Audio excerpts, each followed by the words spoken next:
of course, it would be only natural that the title of our lecture be Women or Women in Communism.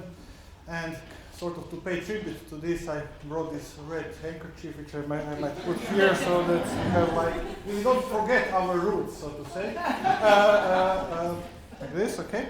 But then even and myself, we were thinking, I mean, if he gave talk, or if I or he gave a talk on women in communism, then it would turn out to be something like bunch of names, bunch of data, sort of slightly superficial overview.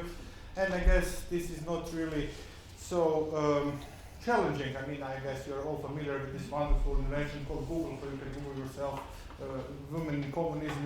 You have like excellent web page called Marxist.org. You can find a whole bunch of data there. So not to waste your time and not to waste our time on this, we kind of decided to slightly to make a useful change, and instead of speaking women in communism, we are going to speak about women in capitalism. The switch is not as big as it might look like at the first sight. There are a few advantages of this. First one, you cannot Google it.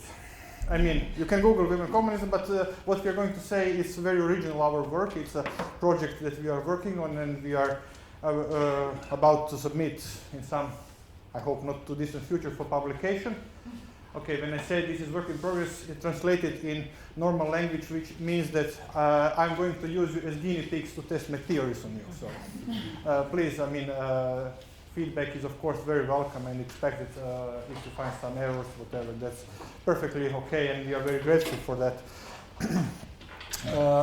And secondly, it is the only major difference that might happen, or that is in comparison to possible title Women in Communism, is that Women in Communism, as a title would of course imply to give historical overview.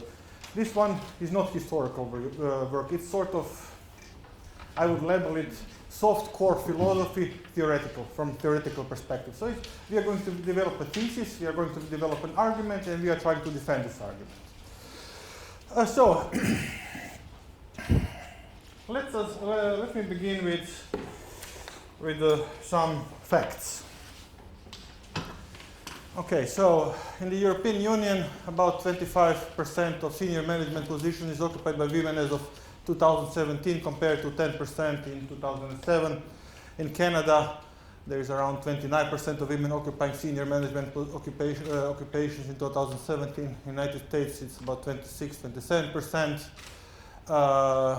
In Australia, the situation is far the best, or the most advanced. It's around 35% of women occupying positions of senior managers.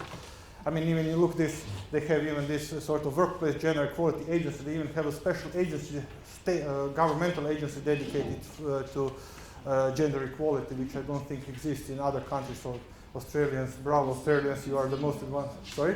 Sweden, yeah, I mean, this change, those numbers in Canada, United States, in Australia are not rising significantly in the last 10 years, except Europe. Europe, of course, this huge difference between 10% is mostly due to those Eastern European countries which are quickly developing, and we are, Eastern European countries which became part of EU are having rapid progress in women's questions. So we are kind of catching up with the rest. So this is the European Union is sort of advancing in this respect. But these are more or less stable numbers throughout many years.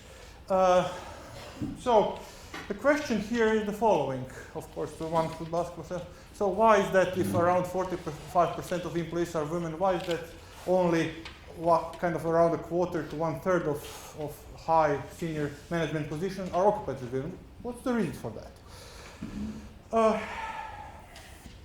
There are many possible answers to this question, and in all this abundance of possible answers, we kind of picked up. I chose one which is very popular type of answer in this question, which is put in by a guy called Robert Sherwin. You're not supposed to know this name. He's just a popular journalist, businessman who is publishing in sort of prestigious online and other papers. In a text called "Why Women Vanish as They Move Up the Career Ladder," he put sort of very detailed or slightly superficial but detailed explanation of what he calls statements women themselves would make, and then he lists the reasons of why women are not advancing in capitalist society in 3 groups of answers. He says, first, women say, I don't want the role, so women explicitly refuse to have this role. So they say, I want to dedicate my time to something else, mostly to family, to husband, to children, to whatever. Interestingly, for instance, there is a research there's a survey showing that in the United States, almost 40% of pediatrician women who chose to be doctors, medical doctors, and are proud of being medical doctors. So 40% of pediatricians work only part-time, and they chose to work part-time because they feel their fulfilled life is such that if they share time between home and work, they would live better, or they would be better off. So first type of answer is why women do not advance is simply they don't want to advance, simply they refuse to go further. Second type of answer is I can't succeed in the role. That's more intricate, that's more complicated type of answer. Women expect they will find obstacles in sort of gender prejudices. They haven't created the network of connections necessary to advance in hierarchy, capitalist hierarchy. They expect that they will have some problems with male colleagues. They think it's not like up to female. They don't see other women running companies, so it means they are discouraged by lack of women in the roles, and so on and so on. So many those expected oppression, or I would say maybe answers could be found under this title. And then third answer he lists is women say I can't have the role, namely they expect or they perceive their objective reason they won't even get this role. Of course, this is discrimination. This is pure and straightforward discrimination, which, of course, as we all know, is taking place still. That people are, especially some companies, are afraid. There is this English expression. I don't know whether you're familiar with it. It's called "be fright." B, like the capital letter B. Be fright, which means that companies are expected that women will soon run away because of B hubby or B baby. So either hubby or baby is going to take away women, so they are going to stay just a few years and then run away because of hubby or baby. So this be fright is simply stopping companies of choosing women for high positions, so on and so on. Okay, so these are I think we chose this popular text as a sort of overview or of more of expected answers to that, but we have, in our opinion, and this is what we think original contribution to this field, or to answering this question, is we have a different answer to that. Namely, the question is why women do not advance in capitalism as much as men, and so on. Of course, it can be answered from many different perspectives, and we are not questioning the other perspective. We are not saying ours is better than the others. What we are claiming is that we go to the bottom. We get to the main reason why women cannot advance in capitalism. So, our provocative solution is the following one. We put it in the form of a syllogism. First premise, women are selfless. Second premise, capitalism is based on selfishness. And conclusion is, therefore, capitalism is not a suitable habitat for women. And this, among other factors, negatively influences their advancement within capitalistic hierarchy. Very straightforward syllogism. Okay, it's not formal, it's not Aristotelian, it's kind of informal type of syllogism. But I think it works. It can be relatively easily transformed into very simple. It's Barbara form, but okay, whatever. So, and the rest of my presentation here will be dedicated to explaining or shedding some light on both the premises and the conclusion, which, of course, as you may guess, are pretty provocative and interesting and should be sort of addressed. Okay, as for the first, women are selfless. Well, I mean, just before that, interesting, I mean, I'll mention this, and I mean, it's kind of obvious, I guess, to all of you.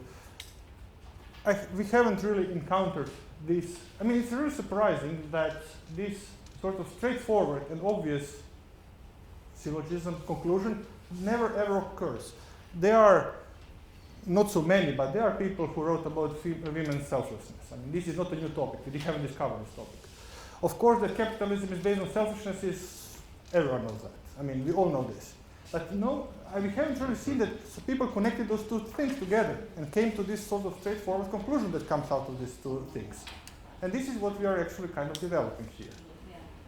So, first premise, women are selfless. I mean, again, as I said, there is abundance on literature, abundance of examples here. For the lack of brevity, and I hope I won't keep you more than half an hour, because everything above half an hour is very suspicious.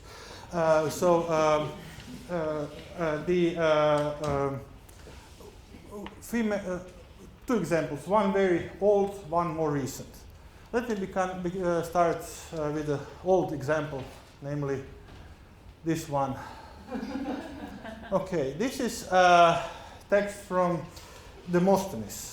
Demosthenes, famous Greek rhetorician, orator from the mid-4th century BC, so pretty old thing, 200 years ago.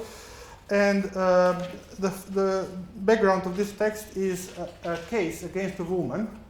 The woman's name was Neaira, and it was against her, though she, as a woman, could not be sued, but her husband, a guy called Stephanus, was sued because he married her. I mean, it's kind of complicated story, intricate story, but one guy who was jealous of Stephanus sued Stephanus that he married a foreigner without asking for consent by Athenian assembly. And the Athenian law of the time said that such a woman should, if convicted, should be sold as a slave, and then the man living with her should be fined 1,000 drachmae. And there is this guy, Apollodorus, who asked Demosthenes to compose a speech. Demosthenes, or pseudo-Demosthenes, this is sort of ambiguous whether Demosthenes or not composed a speech, gave this famous line here. The famous line in English reads the following. Mistresses, at one part of the speech, mistresses we keep for the sake of pleasure, concubines for the daily care of our persons, but wives to bear us legitimate children and to be faithful guardians of our households.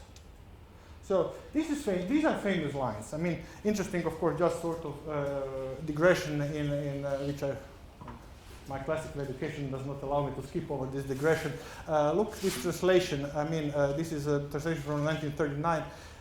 The guy, Mari, translated, so they are care of our persons, and in Greek you have to somatos. So in Greek you have the care of our body, literally speaking. So the concubines are there for the care of our body, and in those kind of Baudelaireized whatever translation of the pre-war period, he translated as daily care of our persons. Where the body is a person is a very verse itself is just a philosophical essay.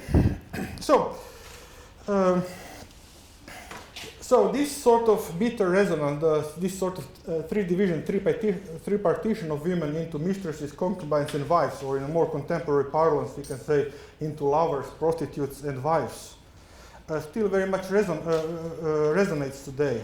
Women are either for pleasure, emotional, erotic, intellectual, and/or carnal, or women are for the care of the family. I mean, these are typical roles. These are big roles of women. And this bitter resonance of those words just indicates how ancient and deeply rooted in our civilization the main function of women is. A good woman, virtue of a woman, good woman is the one who takes care for and serves to others, traditionally mostly to men and family, of course. Some historians, for instance, Linda Kerber, showed that this role of women, or this division of spheres, that men are for public sphere, traditionally public sphere, business sphere, and women realize themselves through caring for others within household, is just as old as Western civilization. I mean, this goes really as back as almost cave people.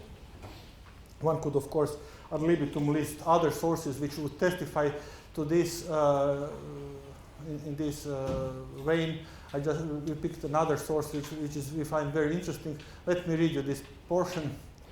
there is no doubt that equal dignity and responsibility of men and women fully justifies women's access to public functions. On the other hand, the true advancement of women requires that clear recognition be given to the value of their maternal and family role by comparison with all other public roles and all other professions. While it must be recognized that women have the same right as men to perform various public functions, society must be structured in such a way that wives and mothers are not in practice compelled to work outside the home, and that their families can live and prosper in a dignified way even when they themselves devote their full time to their own family. Furthermore, the mentality which honors women more for their work outside the home than for their work within the family must be overcome. I on purpose did not put here where this comes from. Would anyone be able to guess what is this from? It's apostolic exhortation by the former pope. So it was written in not so long ago, almost 20 years ago, by John Paul II, who apostolic exhortations are letters written as a sort of advice for priests how they should, what message should they deliver to the people in society, what message should be put to. I mean, this is a piece of advice of head of one of the most powerful organizations in the world, which comprises at least 1 billion people so far. So it's not a joke. I mean, and of course, I'm not really sure what it means. This sort of ominously sounding phrase, the mentality which honors women must be overcome. So should we like? What kind of society? How to overcome society which says women can work and working women are okay? I mean, this society should be sort of abolished.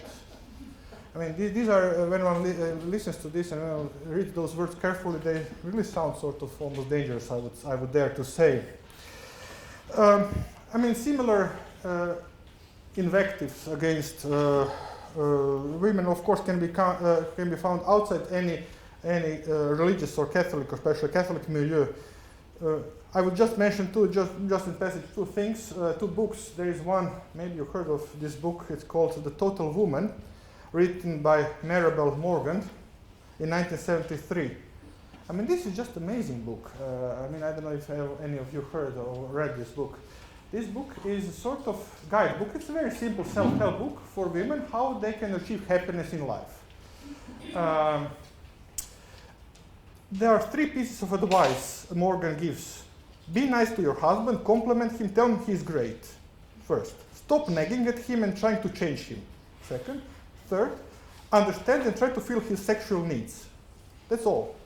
Only those 3 things. And she goes, I mean, bizarre thing about this book is that she is very much influenced by some Protestant, she is one of those Protestant denominations, I don't remember which one she comes from, and she backs up. So he says, for instance, huge description how women should dress in, when man comes home tired after work, women should be dressed in lingerie, sexy clothes, whatever, and wait for him in front of the home or in the house, in the lobby. And then she backs up with quotes from the Bible. And she says, like, God orders it like that. That's how God created the universe. And then she backs up with like Bible quotes, this stuff. This was written in 1973. We have even more recent book published by Italian called Costanza Miriano. The title of her book is Sposati e sii sottomessa. In English it is Marry Him and Be Submissive. So it's Marry Him and Be Submissive, that's the title of the book.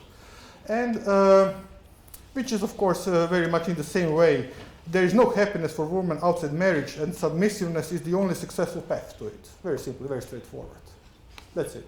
So if you want to be happy as a woman, marry and be submissive, period. I mean, why I'm mentioning those books? Of course, there are many kinds of books, even flat earthers publish books. I mean, there are all kinds of bullshit books. This is nothing really special. But Morgan book, so the first one I mentioned, The Total Woman, as of 2008, was sold in more than 10 million copies. So it's extremely popular book. And it was like 10 years ago, sold more than 10 million copies. So I cannot dare to think how many copies are sold now. And this Miriano's book, which was published a few years ago, has already been translated into more than 7 or 8 languages. So it's just on the path to become a world bestseller. I mean, women love it. Women simply love it. I mean, of course, it's not bought only in order to be criticized. I mean, so of course, some people bought it, like myself, to ridicule it and to make fun of it, but not everyone did it. I guess minority of people did so. But let me come back to our main topic, namely topic of selflessness. If you remember, we came with a statement: women are selfless. Of course, what is selflessness is notoriously hard and elusive to define.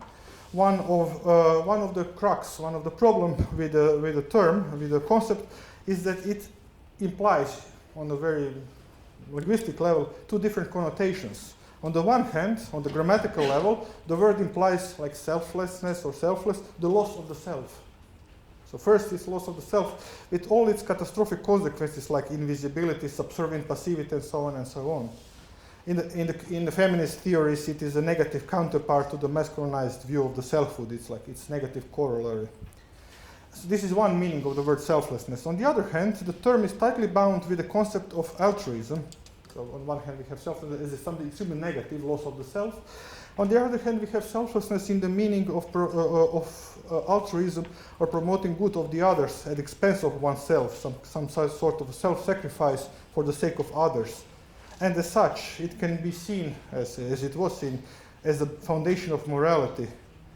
For it is hard to see how someone could claim, or how it could be claimed that to be moral if he or she is not willing to sacrifice themselves for their time, their comfort, sometimes even their well-being or health for the sake of others. I mean, if we say that selflessness is bound with altruism, we really did not do much help, because altruism is even more notoriously hard to define and to be grasped. I mean, all of you, I guess you are familiar with ethics of altruism and so. I mean, these are one of the most complicated questions in ethics that can be addressed. So by saying I solved the problem of selflessness by calling it altruism, I just explained something which is unclear with something which is even more unclear. So I didn't do much. We didn't do much good here. In the contemporary philosophical discussions, selflessness or women's selflessness is not so much discussed, like the connate concepts of altruism, self-sacrifice, sympathy, etc.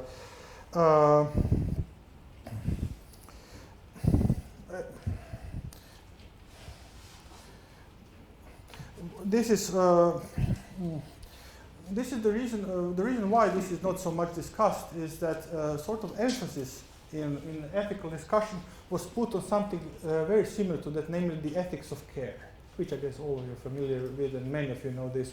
Ethics of care is a topic that has been used to cover this type of talk, although I must admit, and this is sort of, we are trying to kind of in our text fix this a little bit, is that within the whole talk of ethics of care, many people, including Gilligan, including Miller, and those famous four mothers of ethics of care, sort of mix those terms, altruism, care, sympathy, and so on and so on, selflessness, in such a way that it really becomes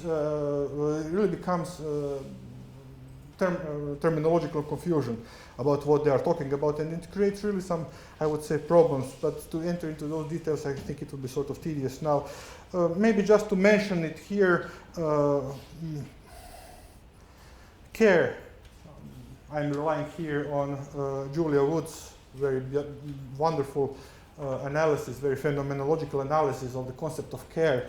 Care, she says, consists of four terms: responsiveness, sensitivity to others, acceptance, and patience. So patience, I'm repeating, responsiveness, sensitivity to others, acceptance, and patience. And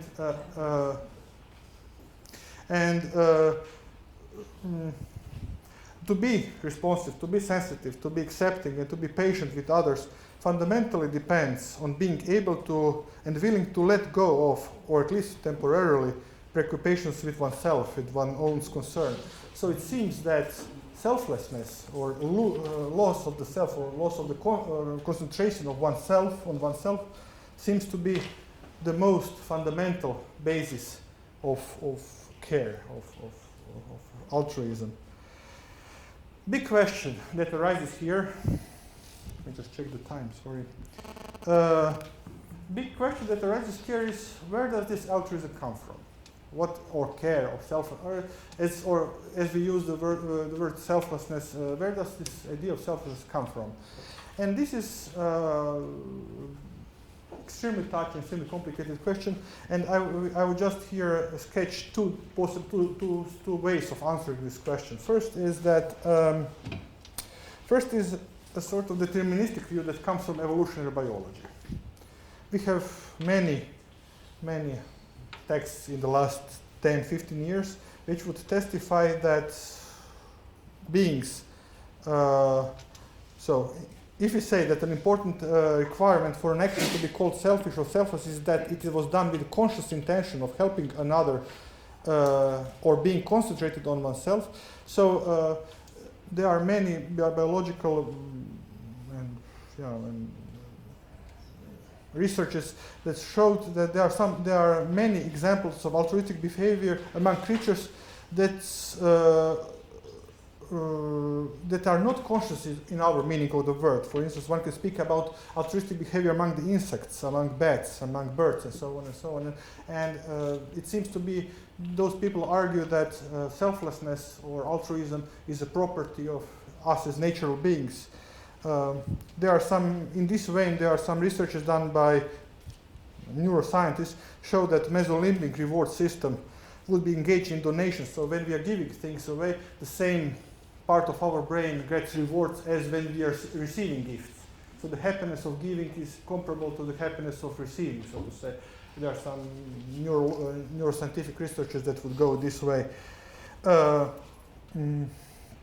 This view, so if you go this path, if you take this way, and some people do so, this is sort of essentialist, called essentialist approach, which would claim, or could end up claiming, that selflessness is a part of female nature. There is something like female nature, given by, I don't know, nature, God, whatever you believe, and this female nature is such that it is selfless. You are biologically made to be selfless, for the preservation of species, or I don't know what, for what reason, but this would be essentialist view. On the other hand, there is the whole this line of explanations, as I already mentioned, Miller and Gilligan, Carol Gilligan and others. They are giving some more psychological explanation of the whole story. So, for instance, we have this quote from Miller. Miller is actually a generation older than Gilligan, Carol Gilligan. Carol Gilligan is famous for introducing the ethics of care, but she also took pretty much, admittedly and not admittedly, from earlier source from Miller. And Miller in '76 wrote, for instance, women's great desire for affiliation is a fundamental strength and at the same time the invisible source of many women's current problems, and so on and so on. So there are this theory of psychological constitution, so not essentialist, not biological, which would claim that women are, for psychological reason, selfless. Okay, I will stop here about selflessness and selflessness because, I mean, it's as I said, very wide, very big topic. Yes. Which Miller? J.P. Miller. Her name is. Jean Baker Miller. Yeah. And let's talk about selflessness. Yeah, This is the word she uses. Yeah, no, she uses the word. I tell you, she speaks about the desire for affiliation and then altruism and so on. Yeah. She doesn't use the word selfless, but as I told you, the problem with the word selfless is people kind of avoid this word for some reasons, although it is the fundamental force, I would claim. Okay, so, but please come back with this question maybe after we can discuss it further. Second, that capitalism is based on selfishness, the second claim. Of course, now we are entering a completely different perspective here. It has been traditionally accepted that the main motivational factor of capitalism is selfishness or greed and egoism. Classical literature, one can find innumerable writings that would testify to that. For instance, I put out the starting point from John Stuart Mill on the definition of political economy. He says human being is a being who inevitably does that by which he may obtain the greatest amount of necessities, conveniences, and luxuries with the smallest quantity of labor and physical self-denial with which they can be obtained in the existing state of knowledge. one of philosophers who is famous for insisting that selfishness and greed are the basic human motivation for possessing private property, and who is often seen as a precursor of anticipator of modern age capitalism, was of course Thomas Hobbes, known from this Homo homini deus and Homo homini lupus doctrine, of course. Interesting in his one not so widely read text, but I think it's a wonderful text, it's De Cive, or On the Citizen. He says the following. I will read you, it's interesting, I will just read, not to put so much text on the board, I will just read you what's before the dots, which is also very interesting. He says, and so when I turned my thoughts to the inquiry about natural justice, I was alerted by the very name of justice, by which is meant a constant will to give every man his right to ask. So I was alerted to ask, how is it that anyone first spoke of something as his own rather than another's? And when it was clear that it did not originate in nature but in human agreement, for human beings have distributed what nature has placed in common, I was led from that to another question, namely, for those benefit of under what necessity, when all things belong to all men, they preferred that each man should have things that belong to himself alone. And then, okay? And I saw that war and every kind of calamity must necessarily follow from community in things, as men came into violent conflict over their use, a thing all seek in nature to avoid. Thus I obtained two absolutely certain postulates of human nature. One, the postulate of human greed, by which each man insists upon his own private use of common property. The other, the postulate of natural reason, by which all men strive to avoid violent death as the supreme evil in nature. End of quote. So, putting aside more charitable interpretations of Hobbes' words, it's pretty straightforward what he says. We basically want two things, to avoid death and to get everything we want to get. And those words, of course, resonate very much through all basic capitalistic writing, which suppose private property. If you remember if you've seen this movie called Wall Street from 1987 with Michael Douglas playing Gordon Gekko, he had this famous speech about shouting, greed is good, greed is right, greed works, as a sort of main motto of Wall Street capitalism, how it goes. Everything is based on greed, and greed is good. I mean, that's how things should go. We are not trying to say that this immensely intricate history of capitalism, and much less, we are not also trivializing it by reducing it to the level of some famous quotes from history, or like Who Said What, or Hollywood movies. It is about the underlying fuel that runs the engine of the system. It is about something that we all tacitly, and even perhaps with a slight feeling of shame and self-indulgence, accept for the lack of better option. Namely that greed is what pushes us towards capitalistic system. It is not even a critique of capitalism. Even if greed or selfishness are motivating factors, it does not entail that the result of such a complex system must turn out bad. For instance, yesterday we spoke about Melville's The Fable of the Beast. Do you know what is the subtitle of this work? The subtitle is Private Vices, Public Benefits.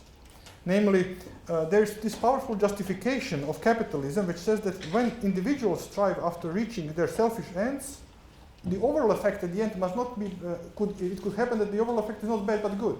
So we are greedy and selfish on the level of private being, but the end result of all our selfishnesses may be good. And that's what Melville is actually trying to do, to say so. There is also another sort of defense of selfishness in capitalism by David Hume. I mean, he has this sort of idea, who said that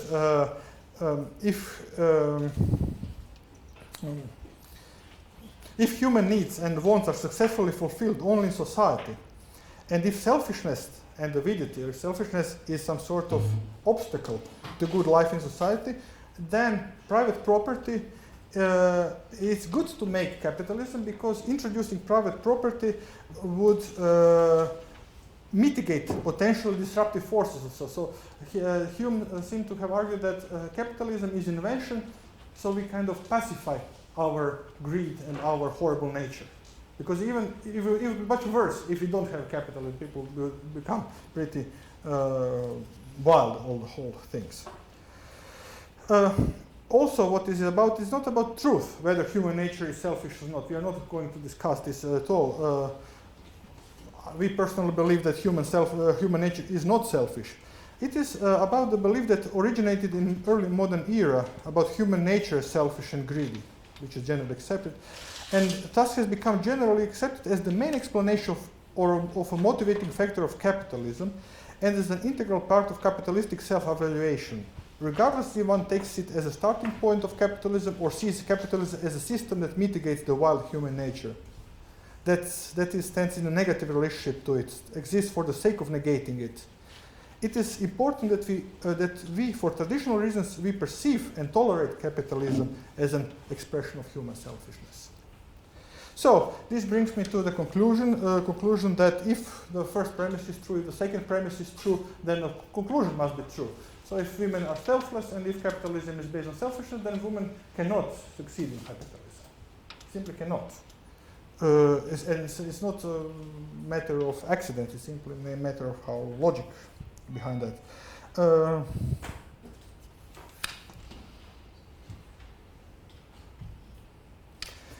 Okay, so I would like to stop here because I think I went over by half an hour, which is of course for which I apologize. Just to end with the following statement. So if one wants to resolve this conflict, and this is our Marxist input to it, there is no slight of way of negotiating. There is no way, okay, well, let's a little bit adjust here, let's a little bit adjust there. The thing is that if this logically and rationally this conflict should be resolved, there is only two ways logically. Either capitalism should be less selfish, or women should be made less selfless, or both. There are recently positions that claim that selfless capitalism is better capitalism. Of course, those voices are still not very loud, and one cannot hear them. But there are some attempts which try to make sort of changes in capitalism. And maybe you're familiar also with the descriptions of companies run by women, and with phenomenological descriptions which claim or show that companies run by women are run very differently than companies run by men, and significantly differently. They earn less, but people in them feel better. Thank you very much. So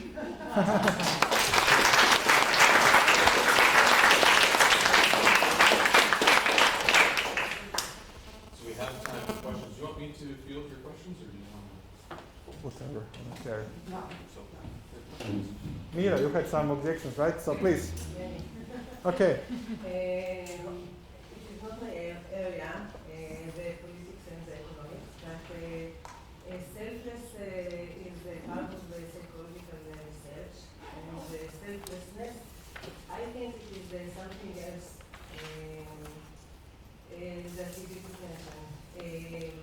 To be with the self, you can be many things, even altruist. Altruist is not to be without self. And about capitalism, that is selfish. Selfishness, a woman or a man that is taking his life and manage a company, he earns a lot. So maybe you can say that he is selfish, but he puts his family, his vacations, his benefits apart, and he contributes to the society. Yeah. By pursuing his work, his knowledge, technology knowledge. And I saw what you said about women that talks about themselves. I don't do that work. I want to give to my family, to give to myself, to go to do Pilates. It is more selfish than to go to a hospital and manage a department and to have people. Yeah. Okay. So you addressed, if I'm right, you addressed two different issues. First, the issue about confusion with the word selflessness and what it really means and what it is. I mentioned there is just, for the sake of brevity, I mentioned just two different meanings of the word selflessness. One in the meaning of loss of the self, which is very negative, that you kind of you lose yourself and you become sort of without personality, you become some sort of slave, without whatever. And this is not really what I discuss very much. I wanted actually to discuss this selflessness as something which is very close in meaning to altruism. But then again, as I said, it doesn't help much because I skipped to one part in which I'm discussing here, for instance, 4 different meanings of altruism as in reproductive, psychological, behavioral, and preference altruism. Of course, there are many different shadings of that and so on, but still, I would still insist that some sort of, and this is partially answer to your second part of your question, that I'm looking at this from, I dare to say, Marxist view, Marxist perspective. What does it mean? I mean, we are not entering into a particular destiny of this or that woman or this or that family. You can find all type of examples, all type of different stories coming from different people.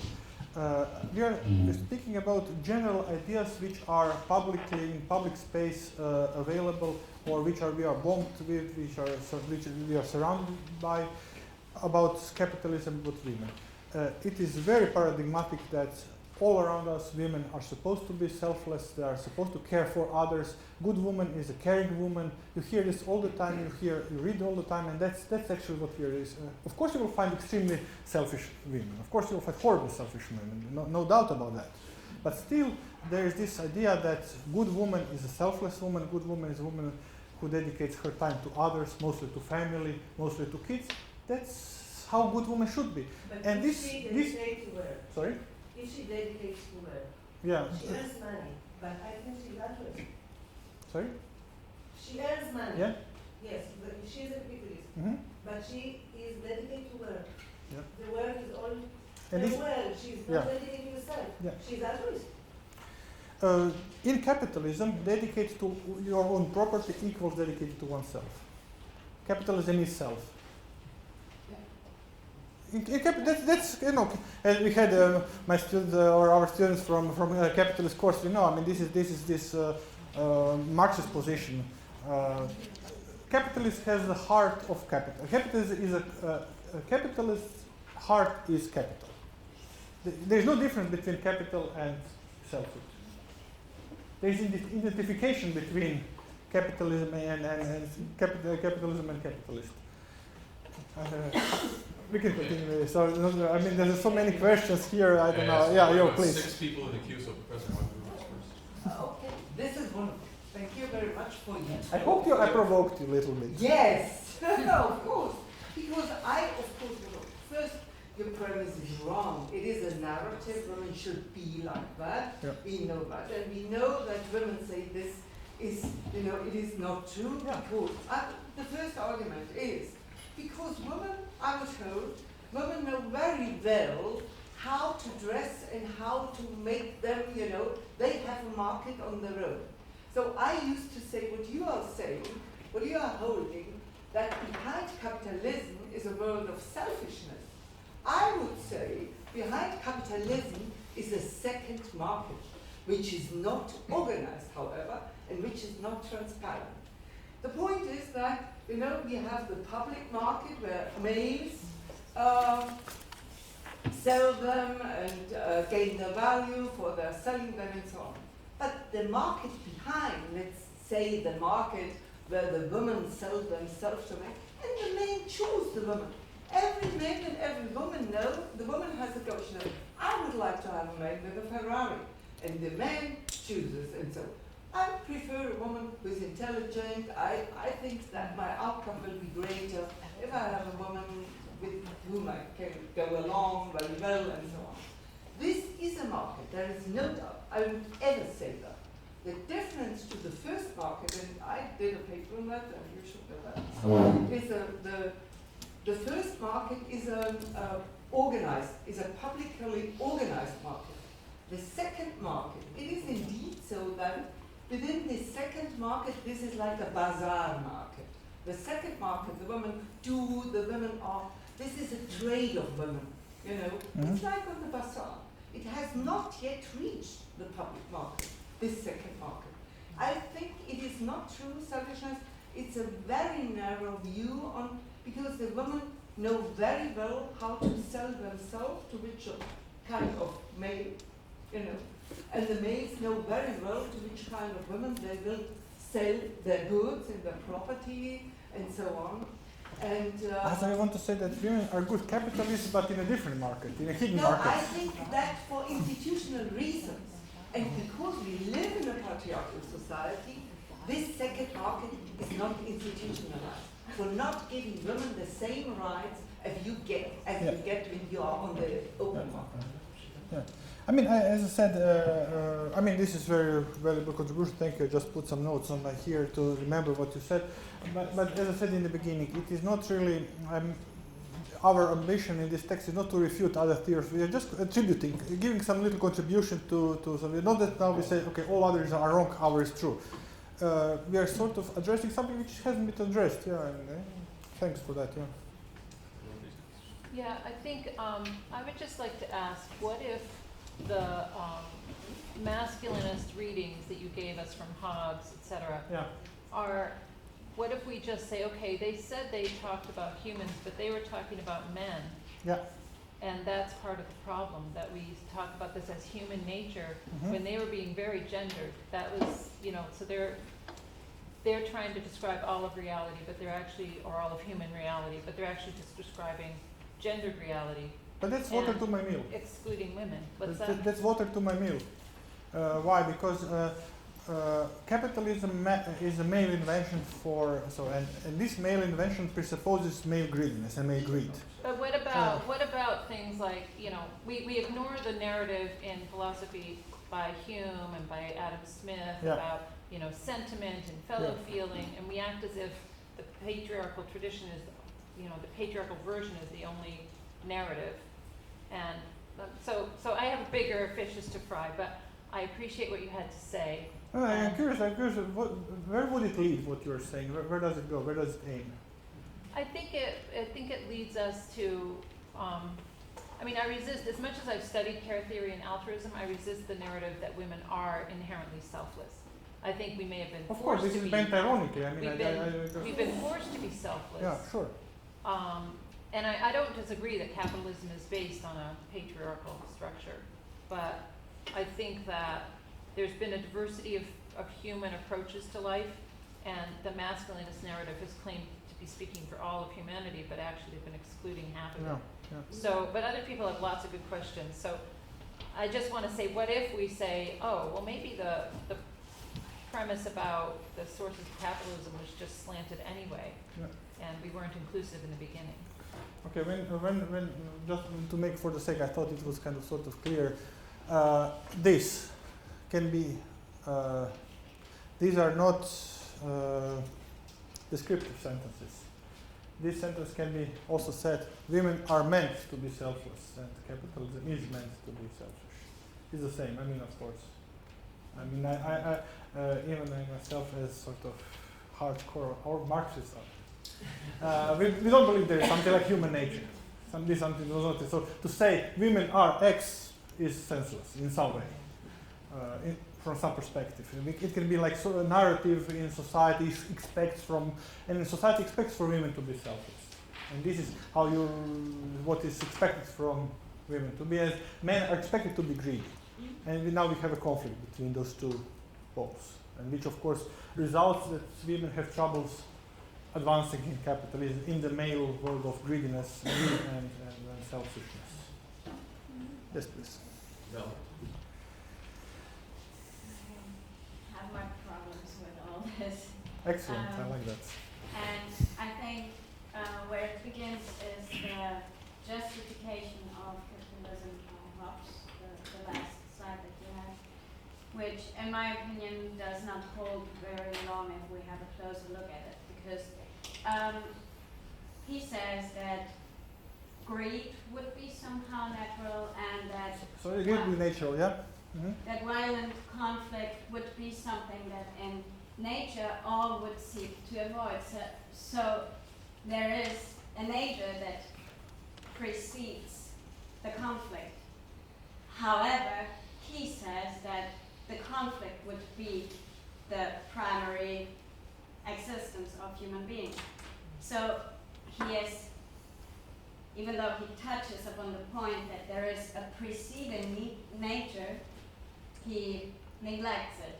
And then he goes on and says that greed would be natural, but greed can only exist if I am already selfish, projecting myself out of myself, thinking that everything that I see is possession of mine. So the property is already a presumption that justifies in the end property. So in my opinion, the whole thing and the whole problem in the end, which then manifests itself maybe in words like selfishness or selflessness, but in the end the problem is the property, which is assumed to be a human nature. But yet then again we have this circular structure of the argument, because then, this is my next point, the sentence that you had by Pope John II, I interpret it slightly different, because if we degrade the realm of the private life and just value, I think that's the point, just value women if they are in public space, and then say that the public space is somehow hierarchically superior to whatever I do that might be associated as altruistic, yeah, then we have the problem. And then, as you said, if there is a second market of women selling themselves their good attributes, then again, women are only in the length of men that claim women as their property somehow. And I think the whole problem is based in the tiny little sentence where he says that there is a nature where all human beings would avoid such a violent conflict. Now you're thinking again about Hobbes, right? Yeah. Okay. So there is a nature, he recognizes that, but then he goes on and says, yeah, but property is the nature. And clearly he says it's not, but then he skips it because maybe of some prejudices, some implicit convictions that he assumes to be unquestionable or something like that. But I think the whole time it just turns and turns, and it doesn't get to the true problem if it's only selfish and selfishness, because if we assume property, then it's already the selfishness, because I'm projecting myself possessing everything that is around me.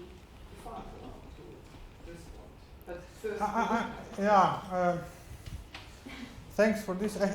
I must unfortunately admit that most of what you said I didn't understand. So what I understood, I'll try to address what I understood. I mean, there are other possible interpretations of Hobbes, some more charitable, and which would eventually be more in, maybe in the vein of what you're suggesting. Oh no, don't. I don't mean to justify him. He's horrible, but I wanted to. Very brilliant. Point that. I mean, he says very. So he has this sort of. He has this very traditional vision of that initially people had a common property. Common property meaning everyone shared the same land. It was some sort of primordial communism. We all shared the same ground. We all working together, and so on and so on. And then. Common property, everyone belongs to everyone. Property is like things, everything belongs to everyone. This is what common property means, right? Yeah, so but everything. That's the problem. Luka says that this step, reification of everything, Yeah, that's and makes we use things in order to survive. I mean, and so on and so on. And then he goes on what's like this. But I mean, there are so many other questions I would like to address. Maybe during the break we can continue discussion. So not to monopolize this floor or whatever. So I don't know how much time we are still left. So we have maybe 2 minutes left. We have about 5 questions. And so instead of addressing the questions, I have one, and I'm the chair. So Okay, so please, misuse your position. Yeah. Okay. So if we go back to the original syllogism, so obviously you meant this first claim women are selfless as is ironic in some way. But you also gave evidence that there's a huge market for this idea. All the books that are sold reinforce this idea. Which of course I would say, as we heard, they are horrible, but they are here and they are. So I wonder if, though, in capitalism, then if you think there's something built into capitalism, that there needs to be this market of these people of selling this idea that there are people that don't quite fit into the capitalist system, and that's necessary for capitalism to survive. So you need this class of people, or you need this certain market of ideas that doesn't really allow people to be in the functioning in the system. That's a witty remark. I like that. But I think I answered this remark by this. This came like 1,500 years before capitalism, and we have whole evidence about this huge market. Women should be selfless, which precedes capitalism by, let's say, 1,500 years. So yeah, I mean, I guess that a nice portion of capitalism earns money on the idea that women are selfless. Of course, it's a very profitable idea, and you can get a lot of money on this idea. But this idea that woman's virtue is to be selfless, call it altruist, call it like whatever, caring and so on. This is, I mentioned Linda Kerber there, this is basically as old as human civilization. I mean, this is simply, this is like one of those big ideas that are like all around there. Right, for good or bad, this is another question. I mean, I didn't enter into sort of ethical evaluation of this. Okay, so sadly we have to end there. Thank you guys for wonderful contributions and discussions.